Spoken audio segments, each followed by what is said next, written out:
sa mga ka-vibes natin yung mga rider. Yan. Rider, ayan, Motor isa pa taxi yan. rider, gumagawa ng paraan yan. Bukod syempre sa pagmamaneho, yung mga naghahatid ng kanilang mga customer o kanilang mga pasahero, sumasideline yan ng pagbebenta ng something, mga kakanin. May nakita ko nagbebenta ng kakanin, nagbebenta ng extra na towel, good morning towel, mga ganun. Grabe no, kanya-kanya na talaga ngayon ng diskarte. Kaya Oo. parang kapag hindi ka pa rin dumidiskarte sa panahong ito, mapag-iiwanan ka. Totoo. Tsaka, alam mo no? hindi po Ganun. pwede kasing iisa lang ang ginagawa mo. Pinagagalingan. Kakabalahan, source.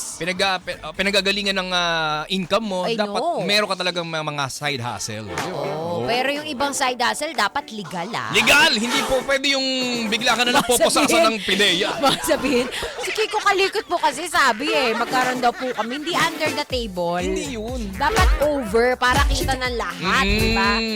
Diba? Kaso nga lang, over. Yun naman, limpak-limpak na pera yung nasa lamesa. Over the table. Nga, hindi magkasya sa ilalim. So, sobrang laki ng maleta. Sana all! Sana all!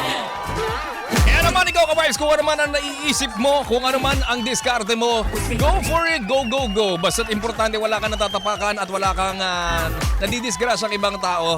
Basta malinis ang pinagagalingan ng iyong racket, side hustle, good job ka dyan, ka-vibes. Ay, nako.